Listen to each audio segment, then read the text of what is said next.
Welcome back to The Evil Within 2. We're still in Chapter 2. This was the cliffhanger of the last episode.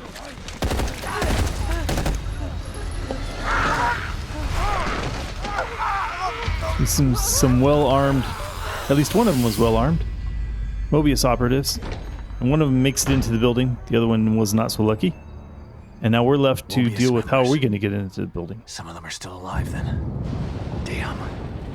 But those things are everywhere. Need to get. These are definitely zombies from the I Am Legend or World War Z types, not the Walking Dead. You can see how fast some of them move. What they're trying to tell you here with this tutorial on stealth killing is that this game is a stealth game. It is at least 90% stealth. You could think of it as you wind up moving from open world stealth with lots of foes to individual confrontations with high power bosses. The boss fights are not stealth. The world is stealth, but the boss fights are, you need to be equipped for the boss fights. Again, this is a blind playthrough. The gameplay that you're seeing is, we knew nothing, right? We booted the game up, we started the game. We didn't read through the achievement list, we didn't read through any tutorials. The only thing we knew about the game is that it was supposedly open world and more stealth-like than the first game. I did see some debates about whether or not it was harder or not as hard, but most of that had to do with challenge runs, and I wasn't worried about it being a challenge run at the beginning, so we're starting off.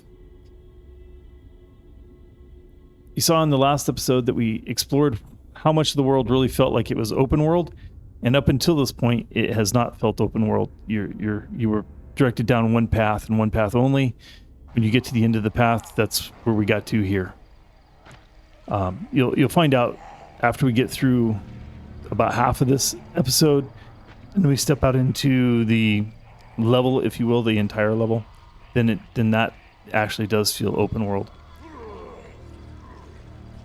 The voiceovers are being done after we'd already completed this playthrough. We've also completed getting a lot of the other achievements through doing the New Game Plus, and we're in chapter 3 of our. So we're about to enter chapter 3 in this game, but in our current gameplay, where I am as I'm making this voiceover, we're in chapter 3 doing the challenge run, the classic mode challenge run. So I'm watching our original gameplay here with you, realizing that I don't have to be crouched as much. This zombie's not going to hear me until I get much closer, but I don't know any of that when we're first playing. So you'll see me from time to time being overly cautious and from time to time being overly bold. It's me trying to figure out, Jackie and I trying to figure out what the boundaries of the world really are. What, how alert are the zombies? What are the mechanisms? How do I navigate? And that comes with a fair share of making mistakes. Usually I make the mistakes when I'm being overly cautious like this, I don't die. When I'm being underly cautious and overly brave, that's when I die. So you'll see me go between the two different things. Here I decide that I am not going to try to take on, I don't know, how many have we seen? There's 1, 2, 3, 4, and that scene 2 sitting over here. There's at least 6 or 7 zombies. I have a knife and a gun with 5 rounds of ammo. So there's no way I want anything to do with that host of zombies over there. So I'm going to stay to the shadows here. Get in the door. Same door we saw. I believe they called him. He said, "Come on, O'Neill," and O'Neill's the one that made it through the door. So somebody named O'Neill should be on the other side of this door somewhere.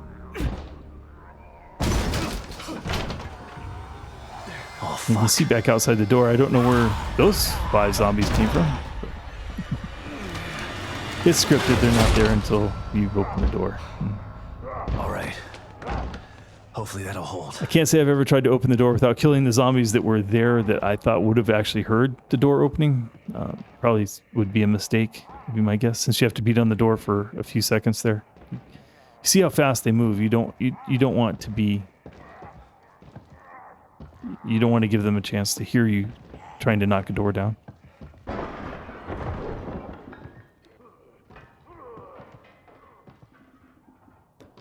Remember in the early parts of the game, I was confused by I don't have to hold the crouch down. It's a toggle, and you can't change that if you're going to use the Type B configuration for your controller. So you push it once to crouch, and then push it again to get up. Later on, later on in this very episode, it's going to be a problem for me. It's the same with cover. You can press cover to scooch up against. It kind of glues you to the side of an object. Like you can see that little arrow trailing, that little down arrow caret trailing on surfaces. If you take cover there, it'll press Sebastian up against that wall, for instance. And when you do that, you have to toggle to get out of it. Both of those wind up being a problem for me. Don't come any closer! Okay, calm down. Don't shoot.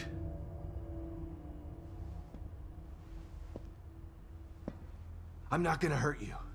See?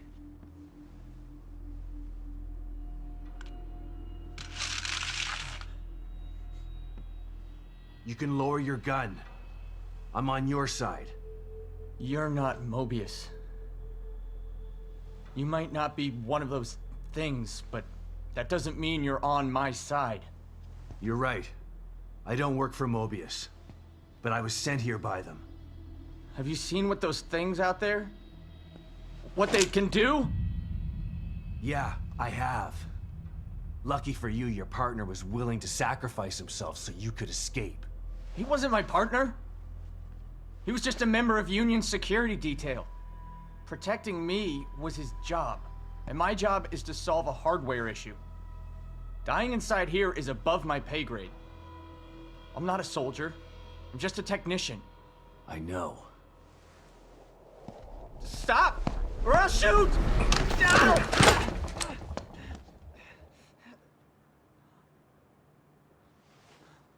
A soldier would have taken the safety off. I told you, we're on the same side. Let's try this again. I'm Sebastian Castellanos.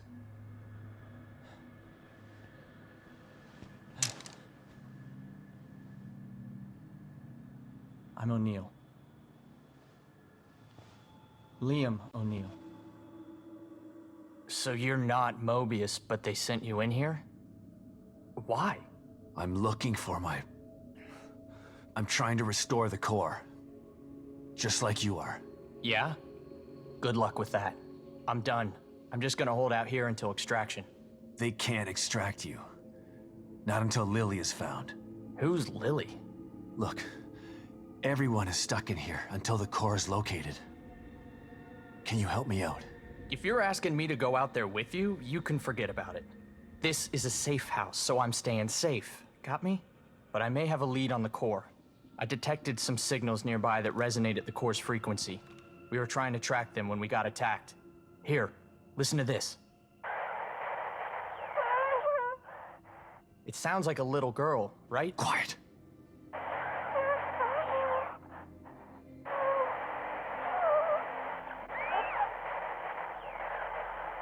Was that her? The core? I think so. But I've been picking up all sorts of weird signals on my communicator since we got here. No way to know for sure until you track it to its source. How do I do that? Your communicator can pick it up too. Once you're out there, check it. You'll see. You'll probably pick up other signals while you're out there.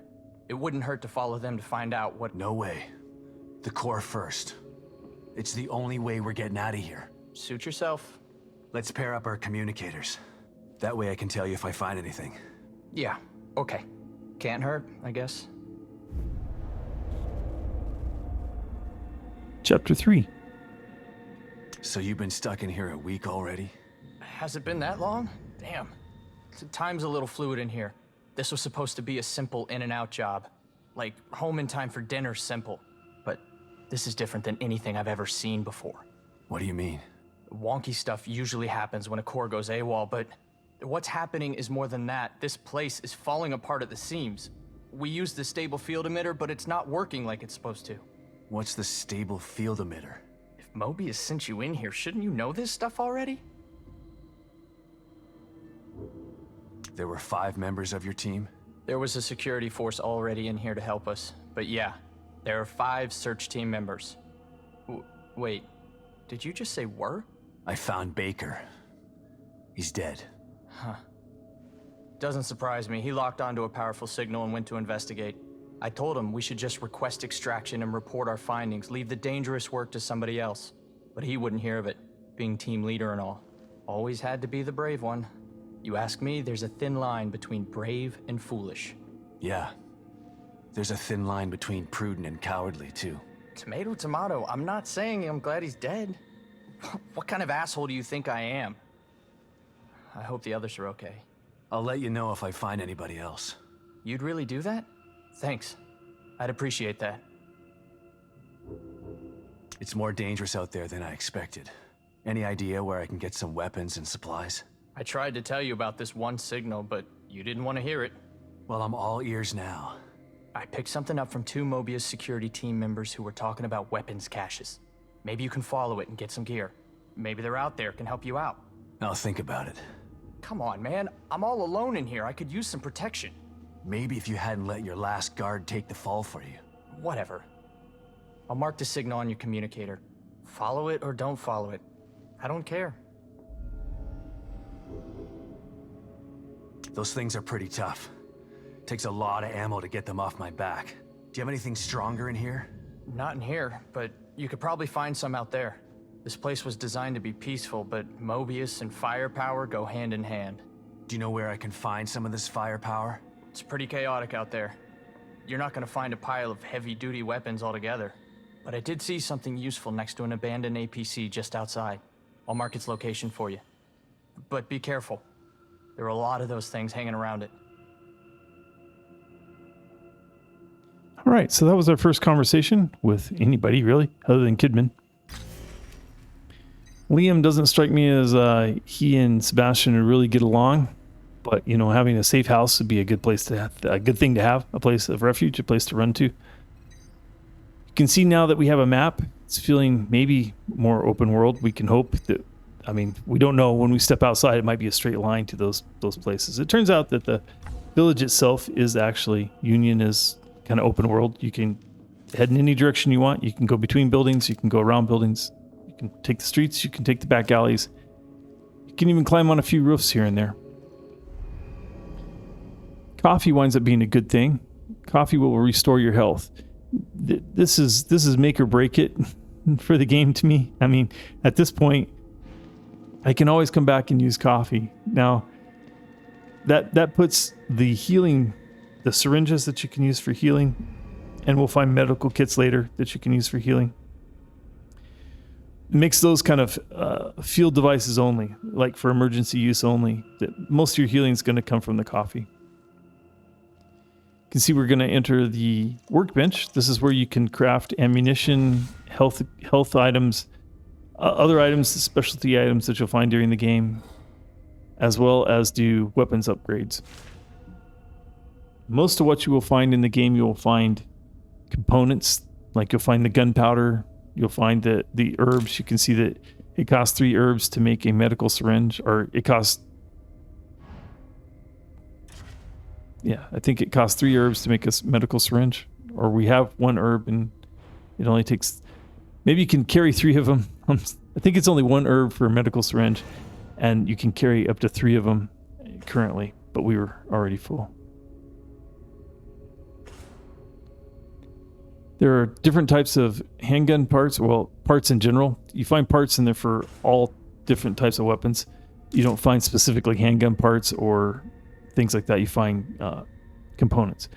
But you find low grade and high grade. The low grades can upgrade each one of the things. You can upgrade the power, the fire rate, capacity, and reload time.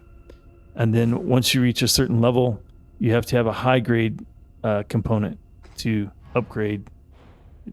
Again, the components aren't specific to handgun. You don't have to find a high grade handgun part. You just have to find a high grade weapons part. You can see that we have 10 weapons parts, so there's nothing we can really do at this point. Okay, so a little discussion about, oh, and here's the last part of that, the field crafting is you can craft in the field.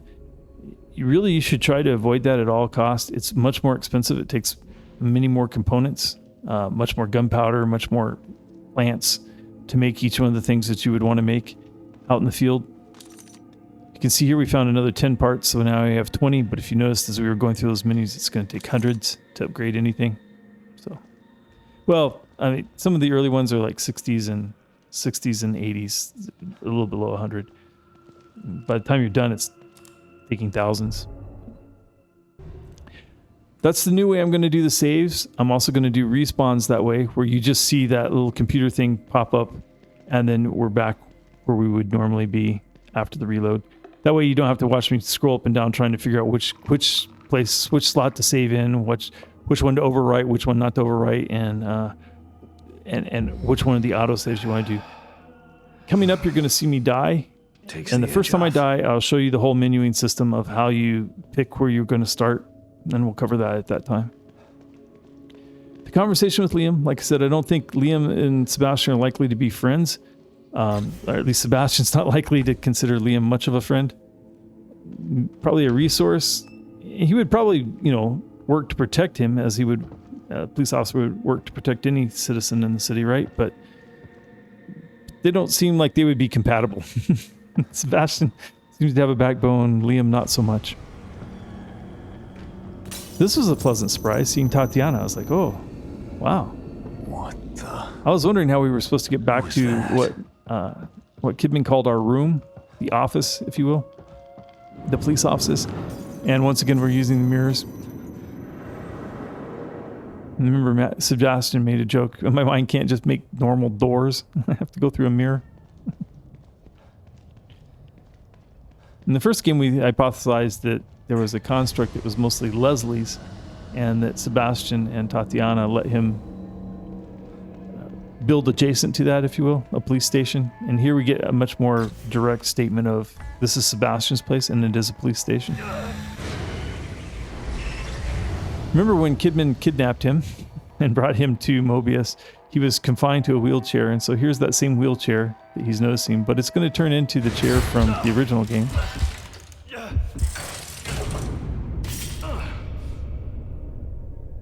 Conversation with Tatiana coming up. That's kind of funny. What the hell? Hey, let me out of here. Detective Castellanos. What a pleasant surprise. Welcome back. You again? How are you here? I could ask you the same question. Regardless, it's nice to see a familiar face. Even if that face has seen far too much. You look tired, Detective. I can help you get back in shape. Just like before.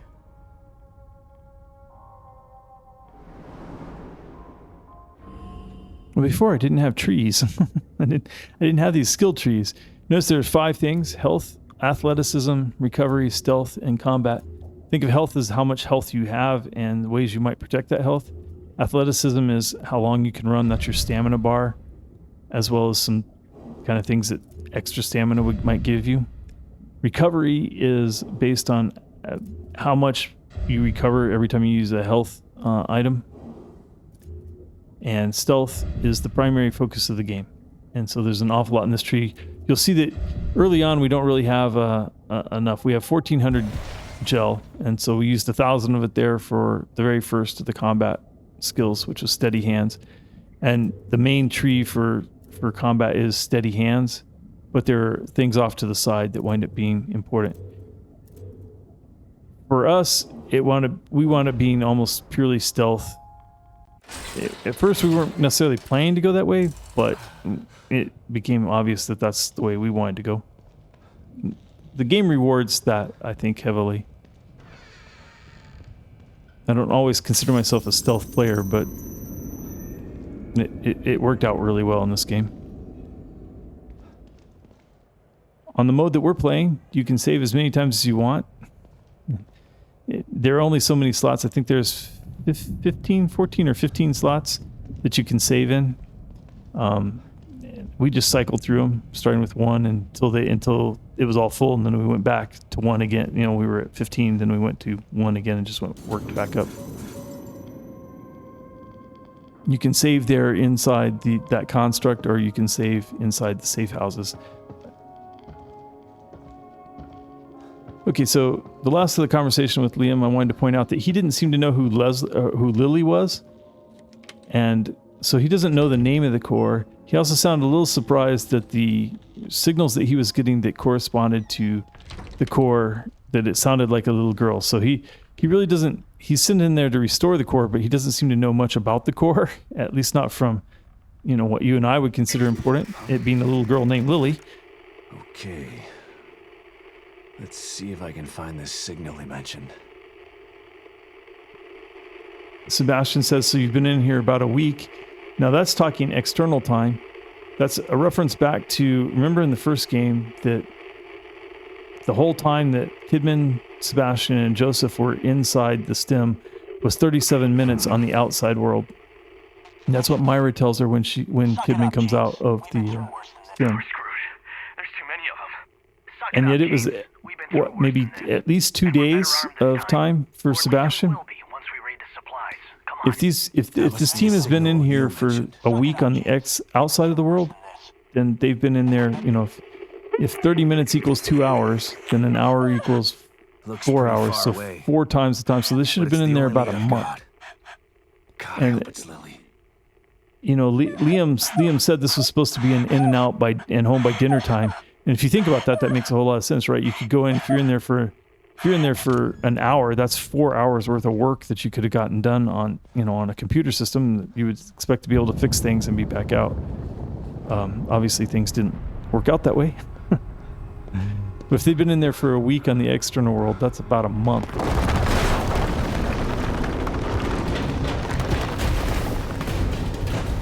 So what Kidman thought she was sending him into, realized that it's already been deteriorating for a month.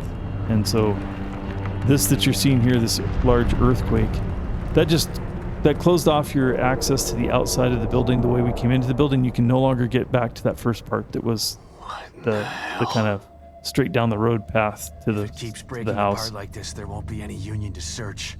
I gotta try. But to now find you that see, signal. you know, parts of Union up in the sky. They're not just earthquakes. It's not just like the land separating. It's like some of it's floating up into space, and you know. So it's much worse than Kidman was probably expecting.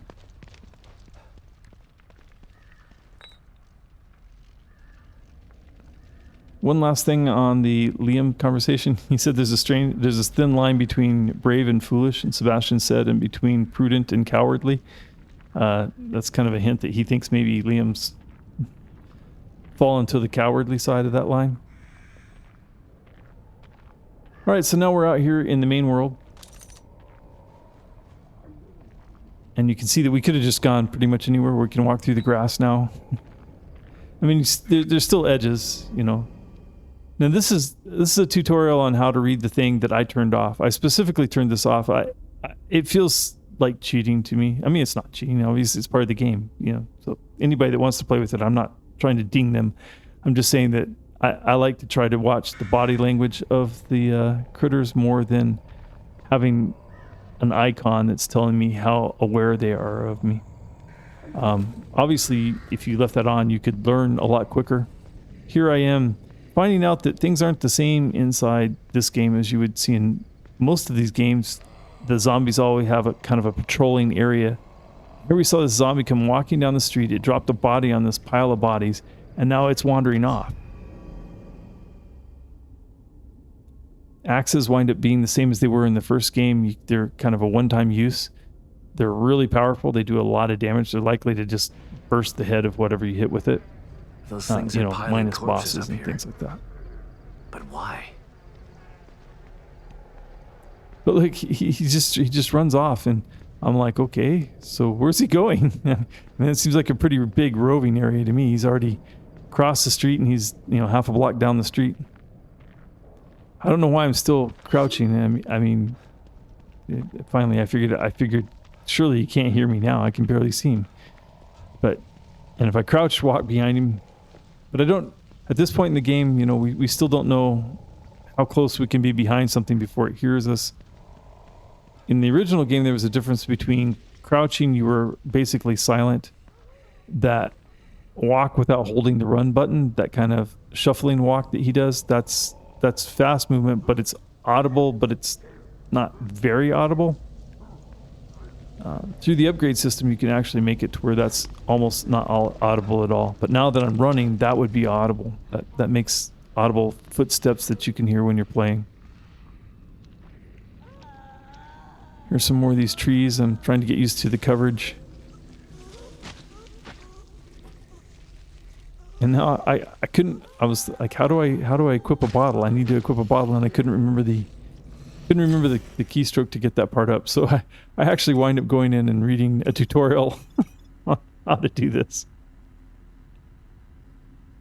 Because from this system you can't pick what it is, but okay, so now I've got it up, but it's not in any of my quick slots. How do I get it into a quick slot? You know, so the fun of playing a new game, learning all the different controls. Of course, by the time you play through the game, it's hard watching me play this way because now it's so second nature. By the time we've gone through the game, we're on our third trip through the game. It's like, come on, Brian, you know these things, but you don't know them when you first play. So I hope you get a feel for how it can be. And here I am still looking at that quick menu going, how do I get it in the quick menu? Okay.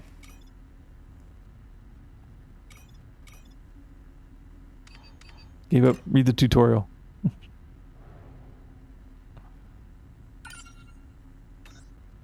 That's how to throw it. Okay, great. But how do I get it in my hand to throw it? Accessing the arsenal. There we go. All right. Tutorial's read. Put the bottle in my hand. I may, since I have open slots, I may even put it in a slot. I can't remember what I did.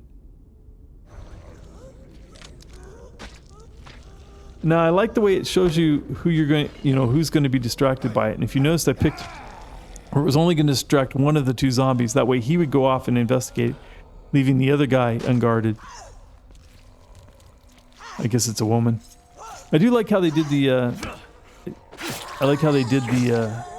animations for killing one that's stooped over eating or hacking at a body. Remember in the first game, they would always, you would click the button and they would stand up and you would stand up and then you would kill them. It seemed kind of awkward. They fixed that to where now if they're kneeling when you kill them, then you kill them from a kneeling stance. So that was a nice change that keeps you embedded in the game.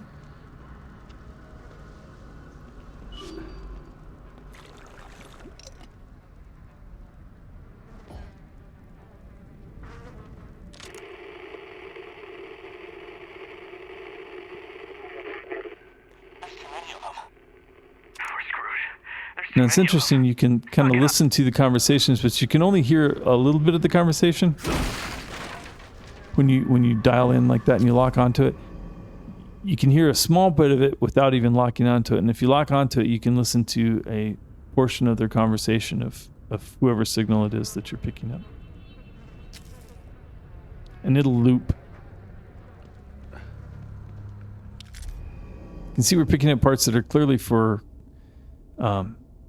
those bolts, crossbow bolts, just like in the first game.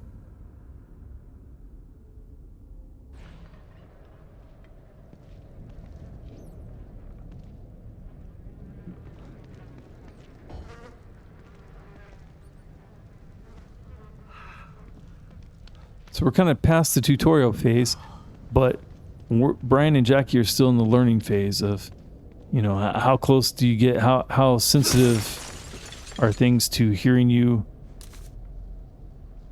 making noise like they're breaking into a car? Is that going to call anything that we can't see, that we couldn't hear? Find that you can honk horns. I don't know why you would want to honk horns. I remember thinking, obviously you could use that to call things over to you, but man, it seems like most of the time I don't want to call things to me. I need a horn that I honk it and things run away.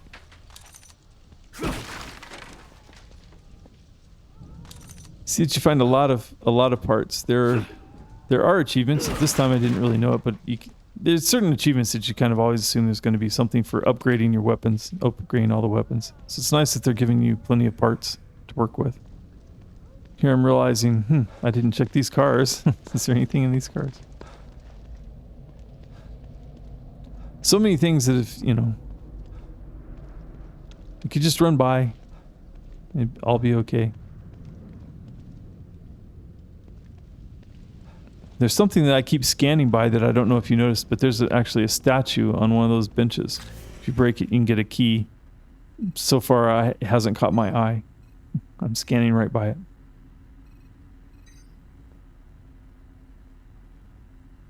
Our general approach, Jackie and mine's general approach, is to start a game, pick a direction left or right, and kind of work your way and then back and forth across it and fill in the map.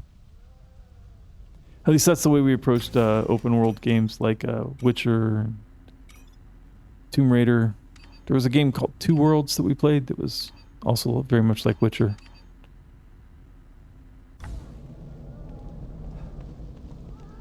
Actually, the Two Worlds games, the Two Worlds and Two Worlds 2 were as good as Witcher in many respects. Didn't obviously get anywhere near the acclaim that Witcher got. If you're a Witcher fan, maybe check them out. They're usually much cheaper because they don't have the notoriety that Witcher had.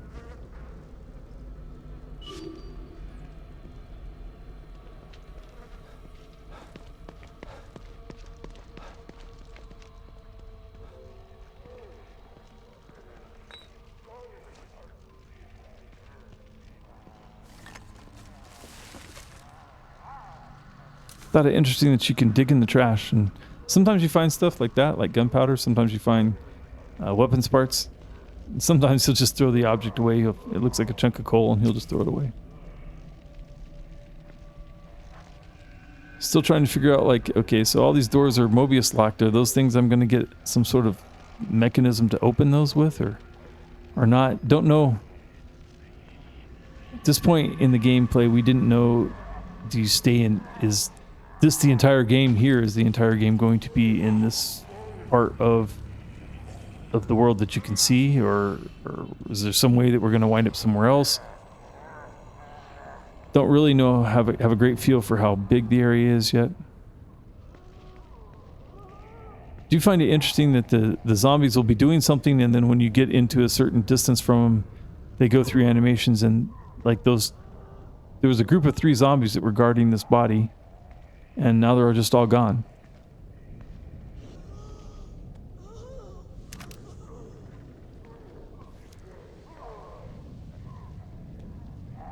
Now here I'm about to make my first mistake. First big mistake anyway.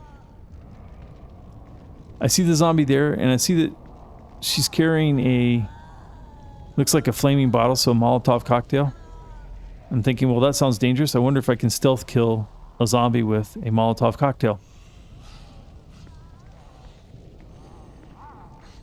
And what that will entail.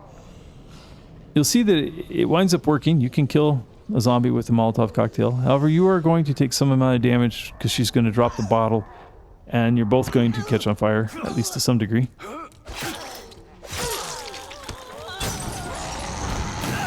And see, I took a little bit of damage there.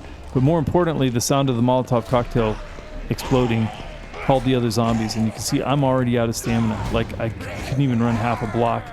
And look how fast they are. They're already behind me. And that was an axe. That axe that we picked up killed that first zombie. And now there are 2 more. And I'm about to be eaten. So here's my first death. Ends up being kind of foolish. There was no particular reason to go try to kill that zombie when I did.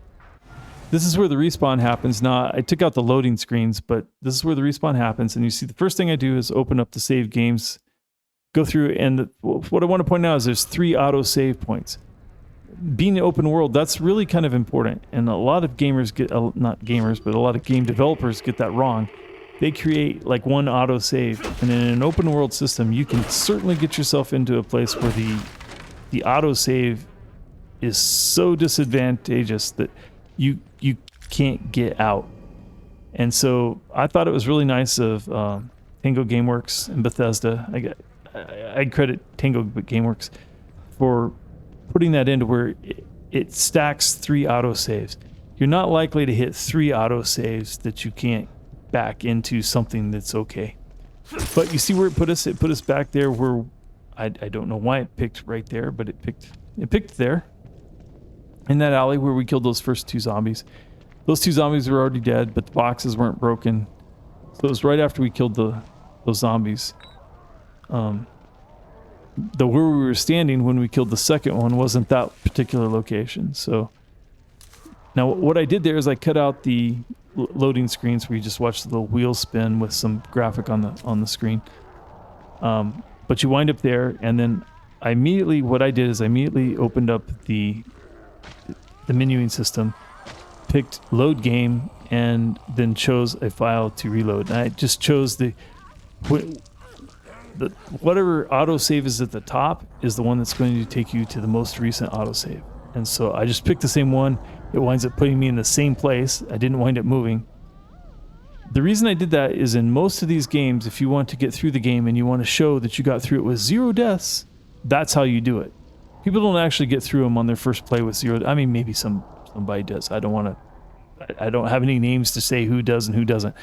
But most people are not going to get through a game the very first time they play it without any deaths. I mean, a game that you get through, this is a 20-hour game. It takes most people the first time they play it around 20 hours to complete the game. The game that takes 20 hours to play that you don't die once in, I mean, who wants to play that game? That game's going to be so easy. Like, anyway. So the way you get through the game with showing 0 deaths is by immediately reloading. And for instance, the Evil Within, the first game, you reload the autosave point. You're in the same situation, you're in the same place you were, whether you auto-spawned back there or whether you reloaded. By reloading, you wiped out the death. It's as if you just quit the game and then you reloaded it back there, and the death never happened. It turns out that in this game, spoiler alert, by the time you get through your 20 hours of gameplay to get to the end, you'll find this out. It doesn't count deaths. Your end screen doesn't tell you how many times you died or didn't die. So it won't even tell you how accurate you were at reloading. But of course, at this time in the gameplay, in fact, I didn't know this until the game was over, and it didn't even show me 0 counts of death. It didn't show any death count at all, 0 or more than 0. And so it's not tracking it, so it wasn't even necessary. You could have just played on. I think the one thing it does do is it will count your time differently, because linear time through the game, which does get displayed at the end. There's our crossbow and an achievement for finding the crossbow. Now you can hear the sounds. The way I'm recording it, the actual Steam, well, actually we're playing on Epic Games, so we're playing from the Epic Games launcher and the Epic Games achievement list. They're the same achievements, they just have slightly different graphics,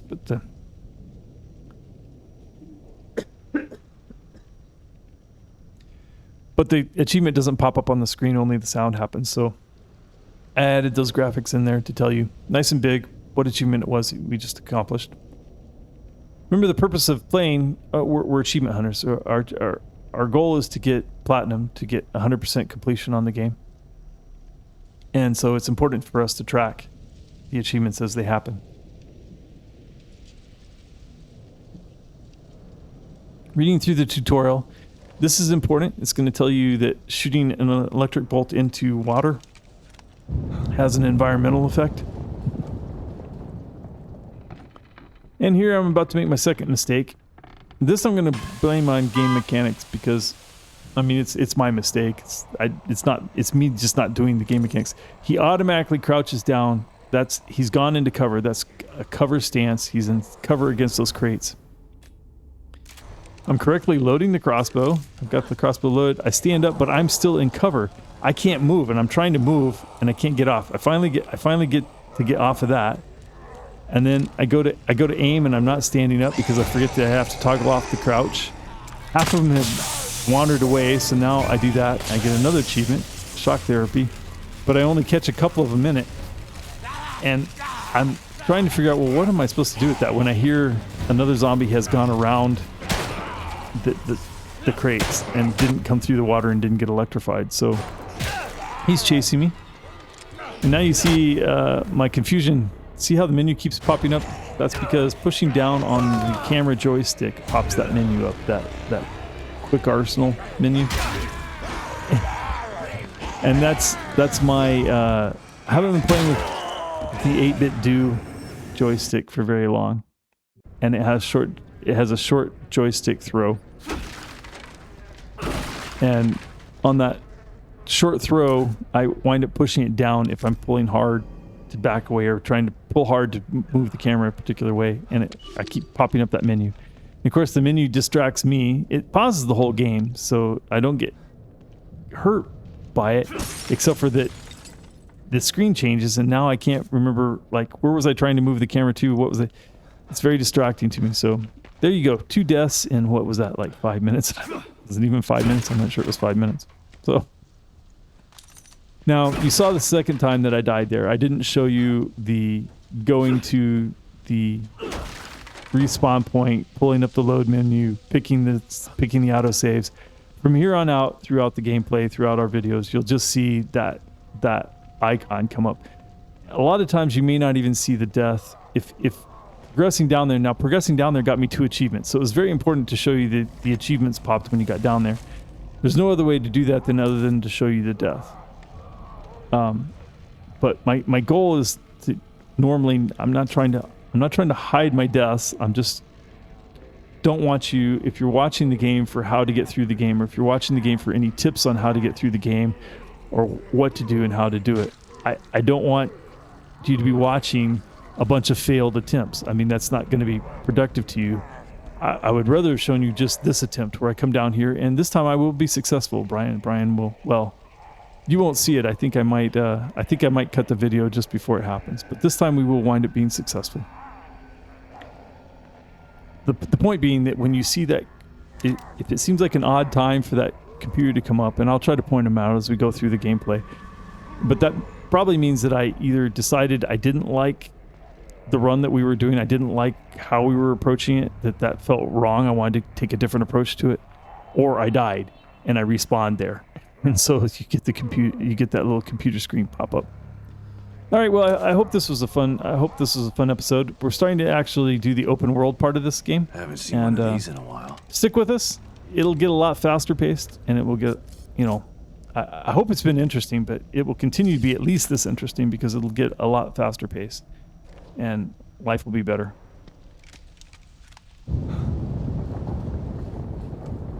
We're going to cut it here, and thanks for watching. We'll see you in the next episode.